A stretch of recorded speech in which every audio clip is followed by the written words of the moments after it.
Do you remember when a bunch of billionaires died and like the whole internet celebrated? Well, it all starts with this guy. His name's Stockton, and Stockton is a pilot and an engineer, but what he really wants to do is explore the universe like Captain Kirk on Star Trek. But one day in 2004, when he's 42 years old, he decides to do just that. Except he's going to start specifically underwater. And so he starts renting private submarines to travel down into the deep. And he is shocked at how few submarine rentals there are out there. And so after a little research, he starts thinking, hey, I'll build a private submarine myself and I'll let people rent it from me. So in 2009, that's what he does. Stockton starts his own company, OceanGate. Hi, my name is Stockton Rush. I am the CEO and founder of OceanGate. Then in 2016, he and OceanGate start taking tourists in a small submarine to tour underwater ruins from this Italian shipwreck. That's pretty cool. But that's apparently not enough for Stockton. He's thinking bigger. He wants to take tourists down to a destination that's really hard to get to. A destination that's going to get his company a lot of buzz and attention. That destination, the wreckage of the Titanic. And so Stockton gets to work and he starts designing a submarine that can withstand the pressure of the ocean at 13,000 feet deep. And old school standard submarines, they're too expensive and way too big. Stockton, he wants his to be cheap. And so, boom, he starts building it. He apparently cuts some corners on the material he uses on it, and he adds a bunch of other pre-made parts so that OceanGate can save some money. And he also installs a Logitech video game controller to steer it. Now, he does get a lot of criticism for this, but I actually looked into it, and it's apparently not uncommon to use Logitech video game controllers to control certain parts of submarines. So he's not entirely crazy for installing one on his, apparently. Anyway, once it's built, he calls this new submarine Titan. And it ends up being about the size of an SUV. And so Stockton tests the Titan without anyone inside to see if it can withstand the pressure, and actually, it holds up. And so it looks like his dreams are gonna come true. He's actually gonna get to explore the ruins of the Titanic.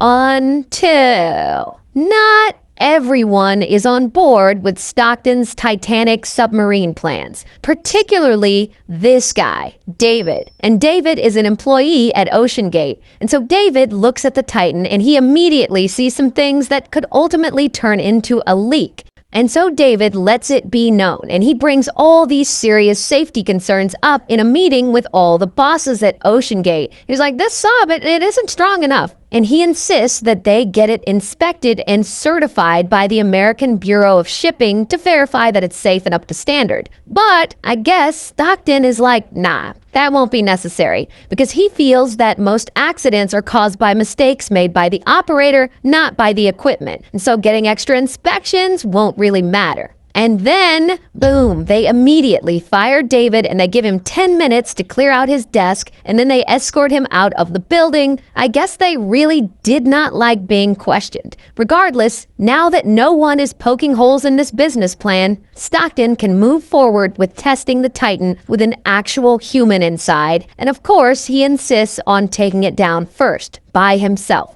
And so he takes the Titan down, and everything seems to be going fine. But then, once the Titan is around 10,000 feet down, suddenly, bam, it loses all communication with the support crew on the surface. But Stockton, he isn't scared. He's down in the submarine looking out the little window and seeing all this magical deep sea shit that makes him feel like he's finally living his childhood dream of becoming Captain Kirk. But anyway, he eventually pilots the sub back up until he gets communication back. Now, that little test run would suggest that this sub isn't exactly safe. But old Stockton, he doesn't seem to be bothered by this. In fact, at one point, he's quoted as saying, you know, at some point, safety is just pure waste. I mean, if you just want to be safe, don't get out of bed. Oh boy.